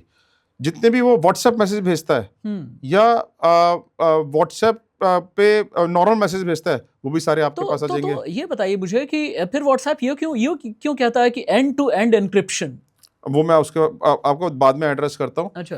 अच्छा, उस फोन में एक और भी खास बात होती है कि वो फोन कहीं पे भी रखा हुआ है, जैसे आपका फोन यहाँ रखा हुआ है, इस फोन के चारों ओर क्या बात चल रही है वो भी सुन सकते हो at any point of time. आप उसकी लोकेशंस देख सकते हो, जो उसने फोन में फोटोग्राफ खींची वो भी आपके पास आ जाएंगी। ठीक है, सो बहुत सारे तरीकों से आपको वो हेल्प करता है। ठीक है, सो कई लोग ऐसे बग से देते हैं। अब क्या होता है कि जब आप कहते हो WhatsApp is end to end encrypted, end to end encryption का मतलब क्या होता है? एंड टू एंड एनक्रिप्शन का मतलब ये होता है मेरा मैसेज मैं और जिससे मैंने भेजा सिर्फ वो ही देख सकता है। व्हाट्सएप के सर्वर पे नहीं मिलेगा आपको। हाँ, व्हाट्सएप उसकी इंफॉर्मेशन नहीं दे सकता। अच्छा। लेकिन ये बग क्या करता है? ये बग जैसे ही आपके मोबाइल में मैसेज आया या आपने भेजा, ठीक है, ये उस मैसेज की इमेज क्रिएट कर लेता है और इमेज क्रिएट करके उसको ट्रांसमिट कर देता है। अच्छा, ओके, ठीक है। हाँ। So this is how this bug functions. तो इससे आपको सभी कुछ पता चल जाता है उसके बारे में। ओके। हाँ हाँ। तो कई सारे तरीके होते हैं जिससे कि ना आप इन्वेस्टिगेशन कर सकते हो, बट आपको ये देखना होता है कि ये इन्वेस्टिगेशन कितनी लीगल और कितनी एथिकल है, तभी आप ऐसी स्ट्रेटजीज को इम्प्लीमेंट करते हो। ज्यादातर हम जो ये बग्स प्रोवाइड करते हैं उन केसेस में करते हैं जहाँ पे अपने पेरेंट्स को अपने टीनेज बच्चों की मॉनिटरिंग करनी है। ठीक है, जहाँ पर कि वो ड्रग्स में फंस गए हैं या किसी गलत कंपनी में चले गए हैं या उनको जो है वो कोई वुमनाइजिंग के चक्कर में, पेटी थेफ्ट के चक्कर में फंस गए हैं या उनको कोई ब्लैकमेल कर रहा है बच्चों को। तो ऐसे केसेस में हम जो है ये बग्स उनको सजेस्ट करते हैं। ठीक है, मैं अब प्रोग्राम के अगले सेक्शन में ना व्यूवर्स को कुछ नया देना चाहता हूँ, नया इस सेंस में देना चाहता हूँ। मैं छोटे सर्कमस्टांसेस आपके सामने रखूंगा।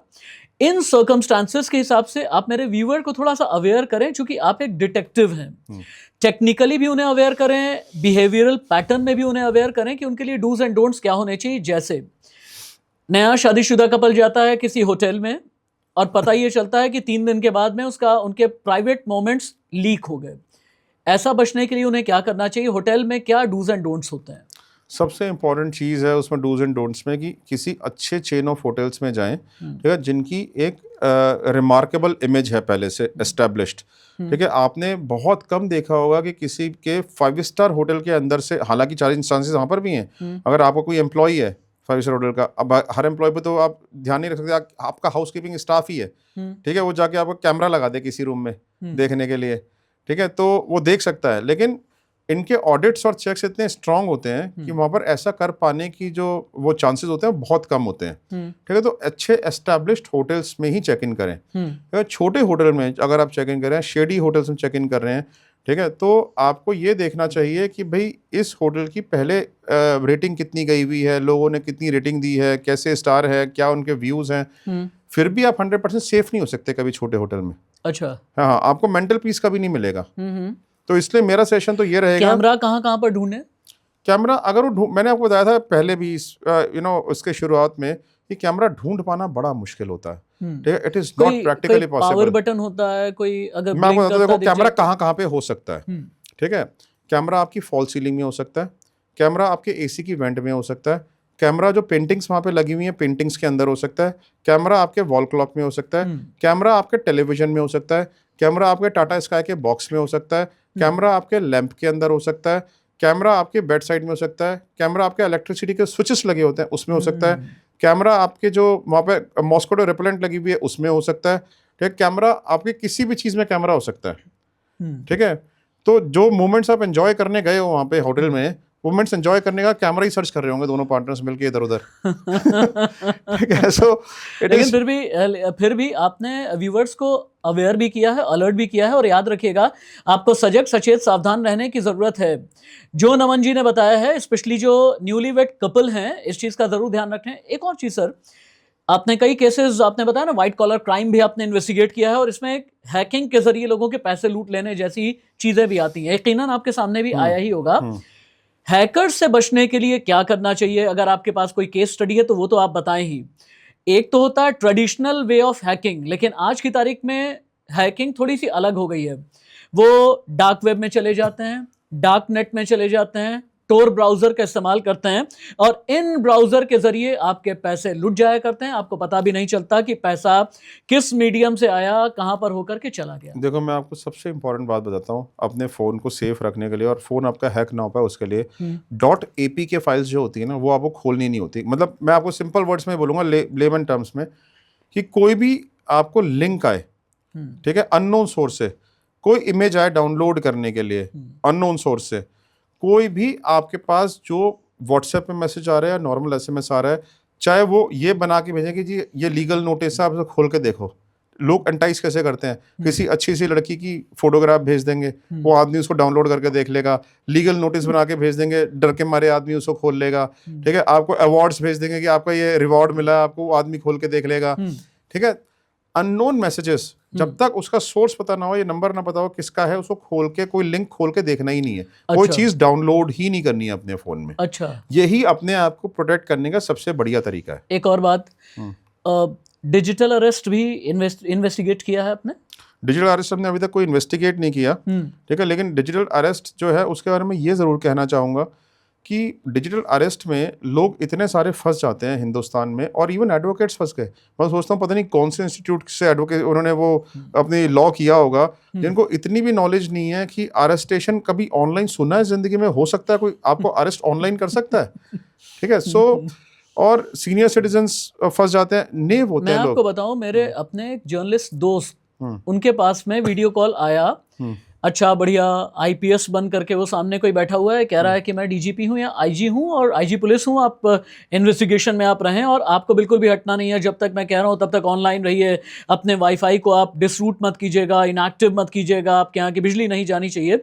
इस तरह के टॉर्चर्स हुए हैं। इसी तरह का एक और टॉर्चर होता है, वो 100% आपके सामने आया होगा, खूबसूरत बला के जरिए ब्लैकमेल कर लेना, और ये जो हनी ट्रैप से एक अलग सा एक चलन है। और क्योंकि मैं जान रहा हूं कि आप समझ गए हैं, आप हंस रहे हैं, मैं आपको अपना एग्जांपल बताता हूं क्या होता है। क्योंकि मेरे अपने जैसे इंस्टाग्राम पर भी लगभग 1.5-2 लाख के आसपास में मेरे फॉलोअर्स हैं, और फेसबुक पर भी और बाकी भी माध्यमों में अच्छे फॉलोअर्स हैं। वहां पर आपके पास में एक रिक्वेस्ट आएगी, एक्सेप्ट नहीं किया, आपके पास में प्राइवेट मैसेज आएंगे, और कैसे आता है, बड़ी अदाओं के साथ में आता है, hi how you, where are you from. अच्छा, मैं आपको बता दूं मैं कैसे जवाब देता हूं, बहन जी मैं किसी दूसरी दुनिया से हूं बहन जी मैं ऐसे करके मैं रिप्लाई करता हूं। लेकिन बहुत बार क्या होता है, हमारे कई बुजुर्ग भी फंस जाते हैं, अनइंटेंशनली भी फंस जाते हैं। वो बात कर रहे हैं, एकाएक वीडियो कॉल आएगी, और वीडियो कॉल में जो खेल जो कांड होना होता है हो जाता है। ऐसा केस भी आपके सामने आया होगा? बहुत सारा है, आपको पता अभी भी चल रहा है, अभी फोन में दिखाऊंगा आपको अपने। अच्छा, हाँ, अभी भी हमने एक अपने क्लाइंट का कॉन्फ़िगरेशन ले रखा है। ये क्लाइंट ऑस्ट्रेलिया बेस्ड क्लाइंट है, अच्छा, ठीक है। इसको भी व्हाट्सएप पे इसी तरीके से पहले उसकी फेसबुक पे फ्रेंड बनी लड़की, और उसके सारे कॉन्टेक्ट्स डाउनलोड कर लिए फेसबुक से। अब इसके बाद इसको एंटाइज करके उसको बोला वीडियो कॉल पे आ जाओ। वीडियो कॉल पे ये गया, कहती है मैं नेकेड हो रही हूँ, तुम भी नेकेड हो। वो नेकेड हो गया, उसके सारे वीडियोस बना लिए, ठीक है। आप कहते हैं ये जितने भी फेसबुक के कॉन्टेक्ट्स डाउनलोड किए इन सबको भेज दूंगी मैं। अभी भी डॉग केस हैंडल कर रहा हूँ, ठीक है। और ये केस बड़े कॉमन है। एक बार तो हमने एक आदमी का केस किया था, 65 ईयर ओल्ड पर्सन।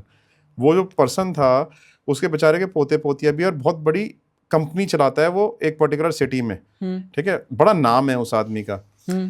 और वो ऐसे एक ब्लैकमेलिंग के रैकेट में फंस गया।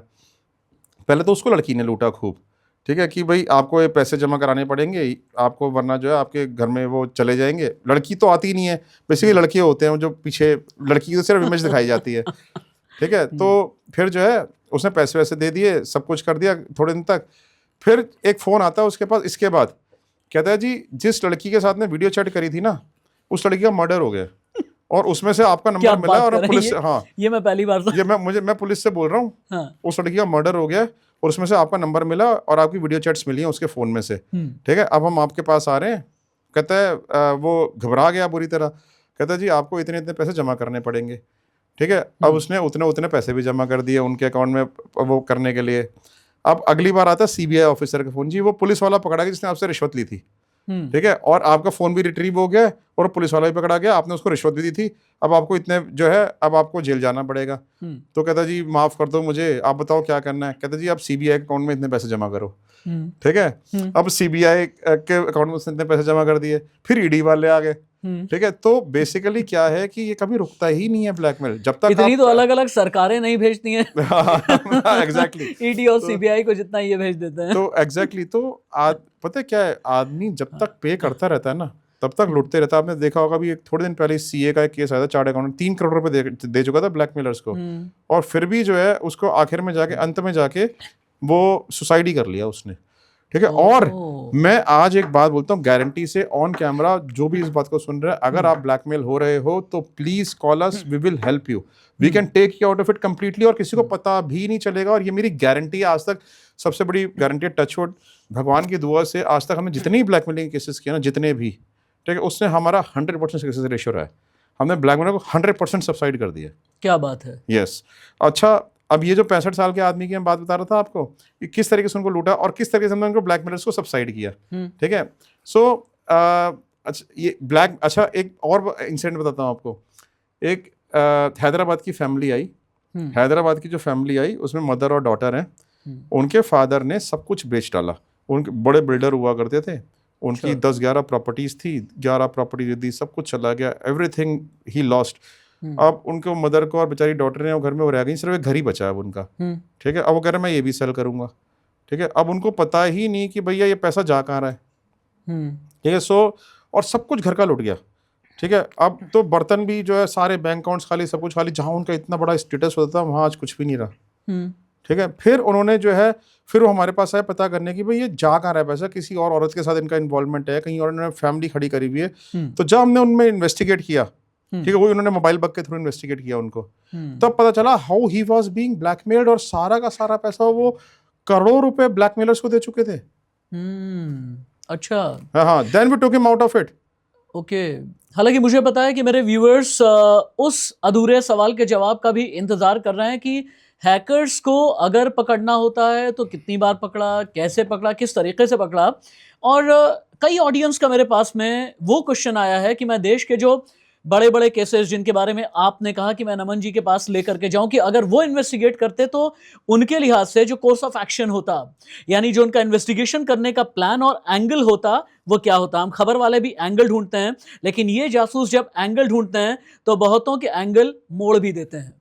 नमन जी, मेरे कई व्यूअर्स ने आपके लिए कुछ हाइपोथेटिकल सवाल भेजे हैं। मैं हाइपोथेटिकल इसलिए कह रहा हूं कि हो सकता है आपने वो केस इन्वेस्टिगेट ना किया हो, लेकिन अगर आपके हाथ में होता, ये मैं गारंटी के साथ में कह रहा हूं कि अगर आपके हाथ में होता तो शायद वो केस अच्छे से इन्वेस्टिगेट हो गया होता। जो देश की बड़ी बड़ी मर्डर मिस्ट्री है या केस मिस्ट्री है, मैं सभी को मर्डर मिस्ट्री नहीं कहूंगा, सुशांत वाला बाद में केस कुछ और भी साबित हुआ, लेकिन अगर आप इन्वेस्टिगेट करते आरुषि केस, तो आपके लिहाज से कौन कौन से एंगल होते जो आपके जहन में होते। क्योंकि आरुषि का केस है, हेमराज की मौत हो गई, छत पर डेड बॉडी मिली, उसके बाद एविडेंस को बहुत डाइल्यूट करने की कोशिश हुई, ऐसा कहा जाता है, फिर मीडिया वाले भी वहां पर जमावड़ा लग गया।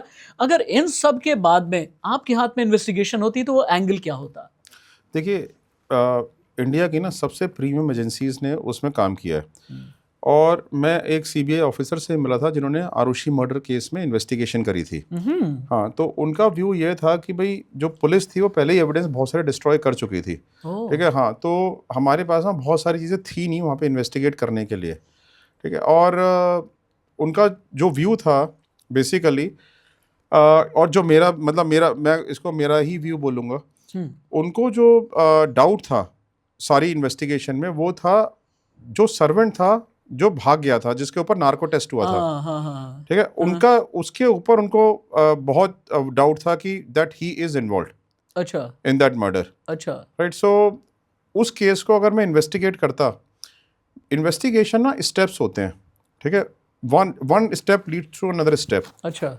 और स्टेप को ना आप यहाँ पे बैठ के डिफाइन नहीं कर सकते जब आप मौके पर होते हो। ठीक है। और जब आप किसी चीज़ को जाके अपनी आंखों से देखते हो तो आपके दिमाग में अपने आइडियाज जनरेट होते हैं कि मैं इस केस को इस तरीके से इन्वेस्टिगेशन कर सकता हूँ। हर इन्वेस्टिगेशन ऑफिसर हर केस को अलग तरीके से इन्वेस्टिगेट करता है। ठीक है। हर पुलिस का में जितने भी इन्वेस्टिगेशन ऑफिसर आईओज होते हैं, हर आईओ अपने आप में एक कैपेबिलिटी रखता है। इसीलिए बहुत सारे आईओज जो होते हैं बड़े कैपेबल होते हैं, और बहुत सारे आईओज जो होते हैं बिल्कुल ही इनकैपेबल होते हैं। ठीक है। सो जब आप, लेकिन आप एक आईओ जो है ना वो तभी एक अपना व्यू दे पाता है जब वो वहाँ पे प्रेजेंट होता है। ठीक है। जब तक आप वहाँ पे प्रेजेंट नहीं हो तो मेरे लिए कुछ भी करना एजम्पशन है, ठीक है, अपना व्यू उस चीज में देना है जिस चीज को आपने देखा ही नहीं है। अच्छा, सुशांत केस में मैं अब मैं इसे मर्डर केस नहीं कहता, क्योंकि बाद में जो फाइनली अभी फाइनल जो चार्जशीट सबमिट होने के बाद में फिर बाकी डॉक्यूमेंट सबमिट हुए कोर्ट में, उससे ये पता चला है कि वो सुसाइड का ही केस था। लेकिन आपको क्या लगता है इन्वेस्टिगेशन में कहाँ कहाँ पर लूप होल्स रह गए, कहाँ कहाँ पर केस डाइल्यूट सा लगभग हो गया, डेविएट सा हो गया? देखो, क्योंकि शुरू में इसमें चेन ऑफ एविडेंस है। दिशा सालियान मर्डर, जो उनकी असिस्टेंट थी, दिशा सालियान के एक हफ्ते के बाद सुशांत सिंह राजपूत का जाना, सुशांत सिंह राजपूत के बाद में फिर उसके बाद दो सरकारों का आपस में भिड़ जाना, इधर से बिहार पुलिस आ रही है, महाराष्ट्र पुलिस, इन दोनों की एक अलग पॉलिटिक्स चल रही थी। और उसके बाद तो इतनी चटनी, इतना रायता फैला। और उस वक्त मैं भी देश के एक जाने माने न्यूज़ चैनल में एंकर था, प्राइम टाइम एंकर, और वो रायता हम लोगों ने भी बहुत फैलाया, चीख करके, चिल्ला करके। तो कहाँ कहाँ पर चेन ऑफ एविडेंस में केस डाइल्यूट हुआ? देखो, मैं आपको बताता हूँ, इंडिया के अंदर जितने भी सेलिब्रिटी डेथ्स हुई हैं, जैसे जिया खान की डेथ हो गई, दिशा सालियान की डेथ हो गई, श्रीदेवी की डेथ हो गई, सुशांत सिंह राजपूत की डेथ हो गई, सुनंदा पुष्कर की डेथ हो गई, ठीक, कितने बड़े सेलिब्रिटीज़ की डेथ हुई है। ऐसा कौन सा केस है जिसमें हंगामा ना मचाओ और ये ना कहा गया हो कि मर्डर था? श्रीदेवी के मर्डर केस को भी तो वो वहाँ पे दुबई में डेथ हो गई, आज तक वो मिस्ट्री है, और वो जो है वो कहते हैं लोग ये तो मर्डर हुआ है, ठीक है। सो मैं तो ये जानना चाहता हूँ कि इंडिया में ना हर चीज़ का, अगर सेलिब्रिटी के साथ कुछ हुआ है तो ह्यू एंड क्राइम हो जाता है, मर्डर मर्डर मर्डर, ठीक है।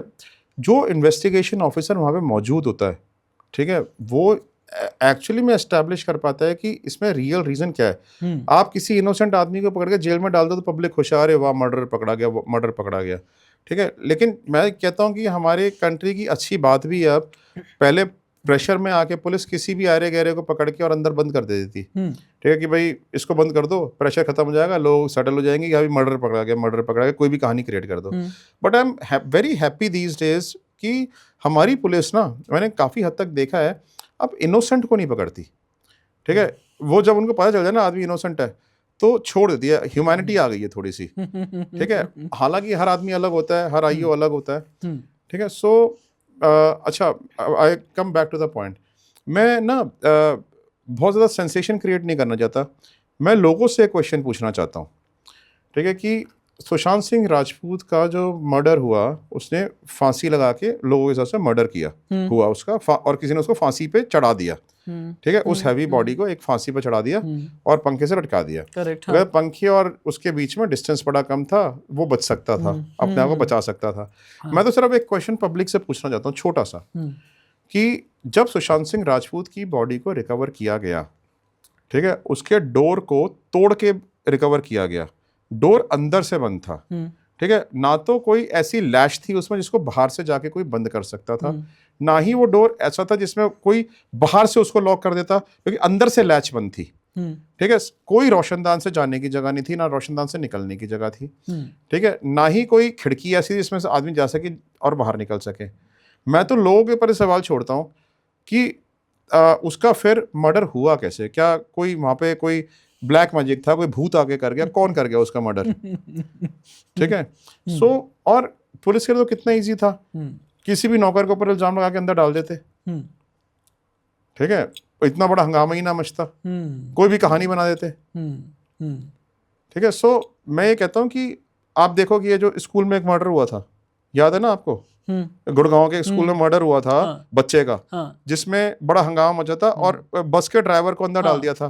बाद में सीबीआई ने इन्वेस्टिगेशन करी तो उसी कोई दूसरा बच्चा निकला सीनियर क्लास का जिसने मर्डर किया था, याद है आपको? बिल्कुल याद है। तो पुलिस चाहे तो कहानी क्रिएट करके अंदर नहीं डाल सकती थी किसी को, लोगों का ह्यूमन क्राइम बंद करने के लिए, ठीक है। इतनी प्रीमियम एजेंसीज आपकी काम कर रही हैं केस के ऊपर।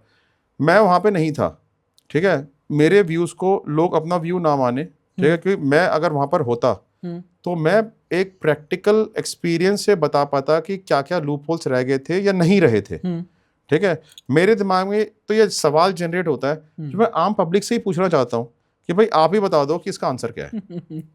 अच्छा, मैं प्रोग्राम के बिल्कुल कंक्लूडिंग पार्ट में हूँ, अंतिम हिस्से में हूँ, तो इसीलिए कुछ बहुत अहम सवाल हैं। टेक्नोलॉजी के साथ में आप बहुत ज़्यादा ट्रैप भी हो जाते हैं, और जैसा मैंने हैकर्स की बात की कि आजकल हैकर्स क्या इस्तेमाल कर रहे हैं, वो डार्क वेब का इस्तेमाल करते हैं, tor ब्राउजर का इस्तेमाल करते हैं।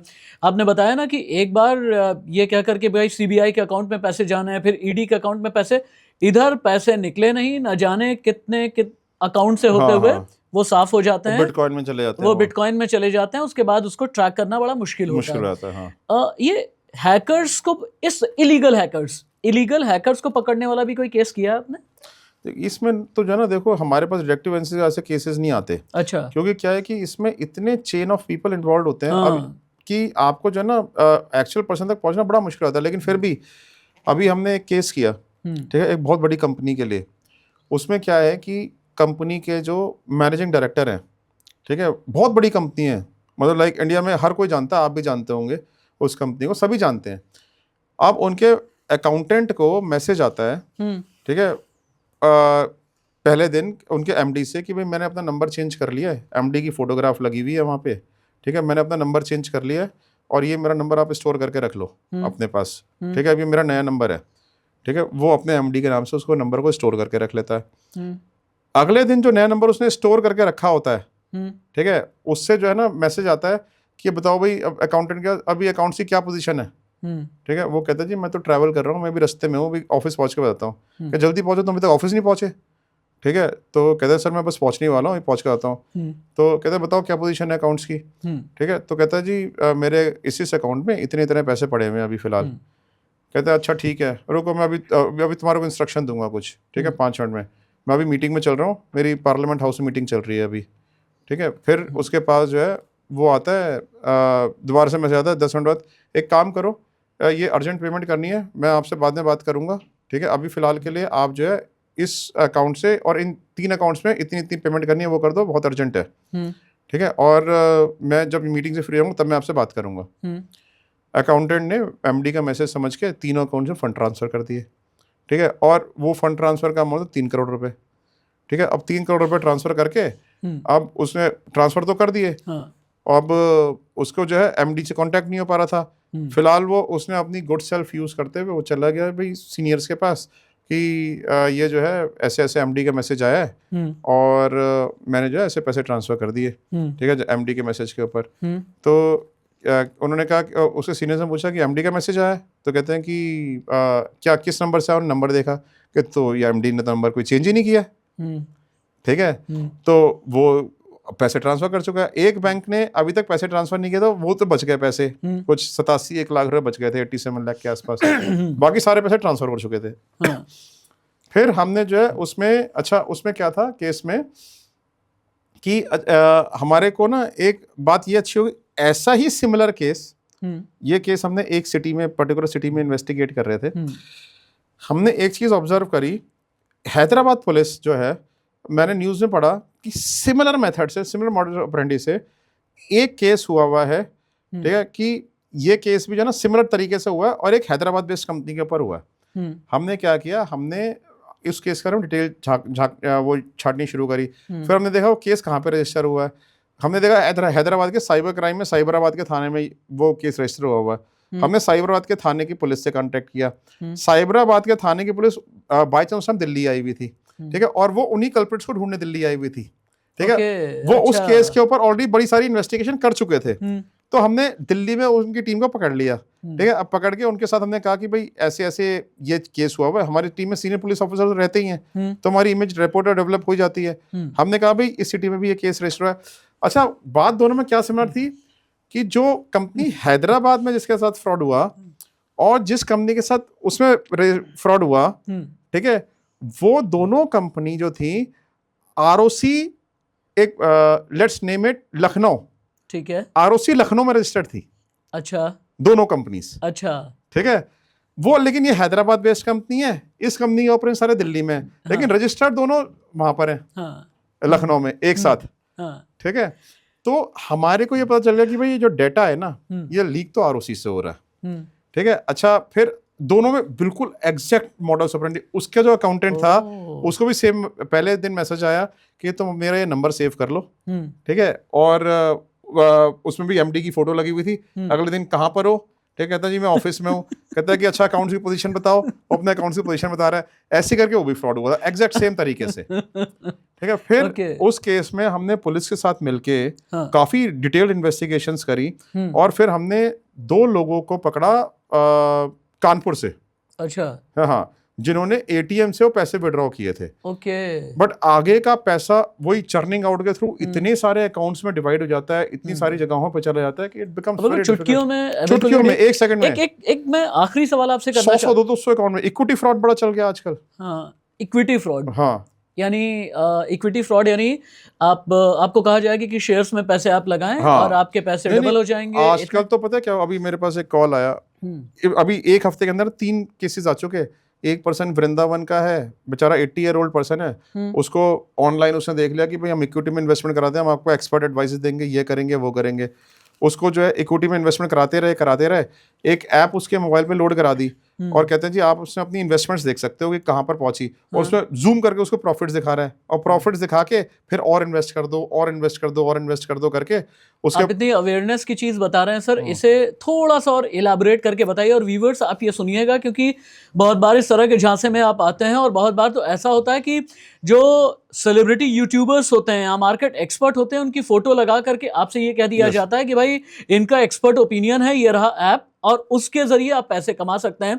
ये इक्विटी फाइनेंशियल फ्रॉड के बारे में सर और भी बताइए। इक्विटी हो गया, गोल्ड इन्वेस्टमेंट हो गई, ये क्या करते हैं, इंस्टाग्राम पे अपने एड्स फ्लोट करते हैं, फेसबुक पे अपने एड्स फ्लोट करते हैं कि हम इक्विटी की एडवाइसेस देते हैं, हम आपको शेयर ट्रेडिंग में बड़ा प्रॉफिट दिलवा देंगे, ये करवा देंगे।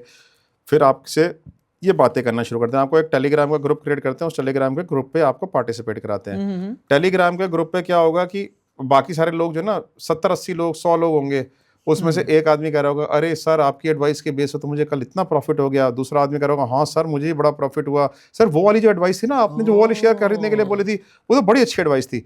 उनको ये नहीं पता होता कि पूरे 70 के 70 आदमी उन्हीं के होते हैं, ठीक है, और सिर्फ एक आप ही होते हो जो ट्रैप्ड हो। अब आप इतने सारे आदमियों का व्यू सुन रहे होते हो, ठीक है, तो आपको लगता है कि यार बड़ा जेन्युइन है, ठीक है, तो कहता है जी मुझे भी ऐसे ऐसे इन्वेस्टमेंट करनी है। तो इन्वेस्टमेंट जी ठीक है, आप हमारी क्लासेस रन करो, क्लासेस भी लेते हैं कि आज ये शेयर इतने पे जाएगा, आप ऑनलाइन ज्वाइन कर लो, ये कर लो वो कर लो, आज ये शेयर इतने पे जाएगा उतने पे जाएगा, और वो जो है शेयर उतने पे आपको जो 10 लाख रुपए इन्वेस्ट करने पड़ेंगे, आपको एक बैंक अकाउंट नंबर देंगे।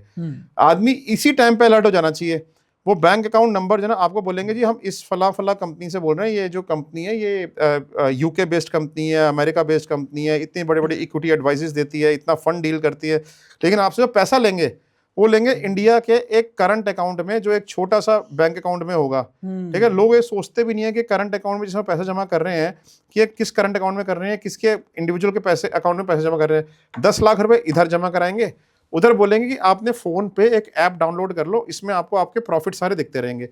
जैसे वो ऐप डाउनलोड कर लेंगे, उसमें उनके ऊपर नाम भी लिख के आएगा, सारे इक्विटी मार्केट्स के ट्रेंड्स भी आएंगे, उसमें ये भी आएगा कि आपकी 10 लाख रुपए की इन्वेस्टमेंट रिसीव हो गई है, यहाँ पे 10 लाख रुपए भी दिखाएगा वहाँ पे, ठीक है, और फिर ये भी दिखाएगा कि देखो आज आपका इतना प्रॉफिट हो गया, आज आपका पैसा इतना ऊपर चला गया, आज आपका पैसा इतना ऊपर। आदमी एंटाइस होता रहता है, ठीक है, और धीरे धीरे करके आप और पैसा डाल दो करके उनकी जो लड़कियां हैं, इसमें लड़कियां भी इन्वॉल्व होती हैं, तो वो लड़कियां जो है बड़ी मीठी मीठी बातें करके आपसे सर और पैसा डाल दो, मुझे भी इतना प्रॉफिट हुआ उतना प्रॉफिट हुआ है, वो आपसे और पैसा डलवा लेंगी।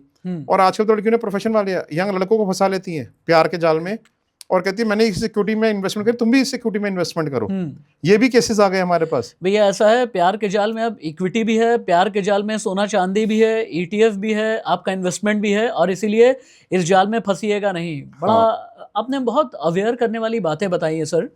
और एंड में मैं एक और भी चीज़ आपसे पूछना चाहूँगा, क्योंकि बहुत चैलेंजिंग टास्क है आप लोगों का, ऐसा नहीं हरक्यूलियन टास्क है, और एक ऐसा टास्क जिसमें बहुत बार ऐसा भी होता होगा, कभी ऐसा हुआ है कि आपको भी धमकियाँ आ रही हों कि आपने ये केस सॉल्व कर दिया, इसकी वजह से मेरा फ्रॉड जो है वो दुनिया के सामने आ गया, मैं एक्सपोज हो गया। तो हमारे ऑफिस में अटैक हो गया था, बड़ा मेजर, दिल्ली ऑफिस में, नोएडा ऑफिस में। हाँ, बहुत मेजर अटैक हो गया था। एक आदमी आ गया था अपने 2 गनमैन को लेके, और उसने मुझे गन पॉइंट पे ले लिया था, सारा ऑफिस तहस नहस कर दिया था। उसके ऊपर FIR भी रजिस्टर हो गई थी, और FIR भी बड़ी मेजर FIR रजिस्टर हुई थी, ठीक है। हाँ, उसके ऊपर एक्सटॉर्शन के और इलीगल कन्फाइनमेंट के, डेकॉइटी के चार्जेस, हमने अच्छे खासे चार्ज लगवाए थे।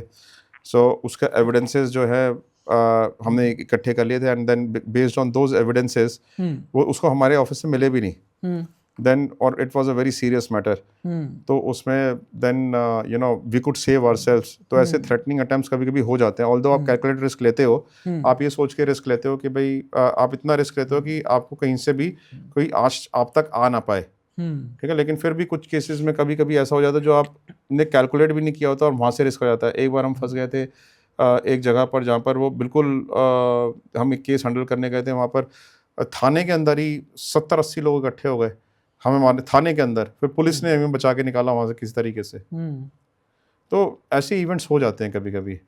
ईश्वर आपको बहुत अच्छा रखे, और आपका नाम बड़ा प्यारा है। और मुझे आपने एक बात बोली, चूंकि शुरुआती हिस्से में आपने कहा ना कि या तो हम ट्रस्ट के साथ में समझौता कर लें या फिर सच को उजागर कर दें। उससे मुझे समझ में आया कि आप नमन हमेशा ही सच के सामने करते हैं। ये मुझे अपने पूरे इंटरव्यू में समझ में आ गया। और व्यूअर्स एक बात याद रखिएगा, एक ऐसे डिटेक्टिव को डिग्निफाइड डिटेक्टिव, ये मैं आपको बता दूं, सीजन डिटेक्टिव, प्रोफेशनल डिटेक्टिव, जो शायद गाजर खा करके किटी से ये नहीं कहता कि yes kitty I know that I am genius, वो धुरंधर जैसा जा करके पाकिस्तान में जा करके हिंदुस्तानी जासूस बन करके बहुत लोगों में कत्लेआम नहीं मचा देता। वो ऐसा भी नहीं है जो व्योमकेश बख्शी जैसा ड्रामेटिक हो, लेकिन उसने अगर 10,000 से ज्यादा केस सॉल्व किए हैं तो आप समझ जाइएगा इस जासूस में दम बहुत है। ये शर्लक होम्स जैसी कैप नहीं पहनता, वैसा कोट भी इसके ऊपर नहीं आपको नजर आएगा, लेकिन इन्होंने अपनी सर्विस को सर्व करने के लिए रखा, और तभी कहते हैं ट्रस्ट को नमन है। सर मैं किसी भी गेस्ट को यह मौका तो नहीं देता कि अपनी कंपनी के बारे में बताएं, लेकिन चूंकि आप सर्व कर रहे हैं, एंड में मैं आपको ये जरूर कहूंगा कि आप अपनी कंपनी के बारे में भी बता सकते हैं। अगर आपको ये चाहिए कि आपकी हेल्प के लिए लोग पहुंचे तो प्लीज जरूर बताइए। मेरे लाखों करोड़ों व्यूअर्स आपके जरिए ये सुनना जरूर चाहेंगे ताकि वो अवेयर रहें। श्योर। तो बेसिकली मेरा नाम नमन जैन है और I am the managing director of Sleuths India detectives. Sleuths India detectives में मैं पिछले 28 साल से प्राइवेट इन्वेस्टिगेशन का काम कर रहा हूँ, and with the grace of God हमारे काम की वजह से, हमारी इंटेग्रिटी और ऑनेस्टी की वजह से हमें 2012 में श्रीमती प्रतिभा देवी पाटिल जी, जो हमारी प्रेसिडेंट ऑफ इंडिया थी, उनके थ्रू अवार्ड मिला।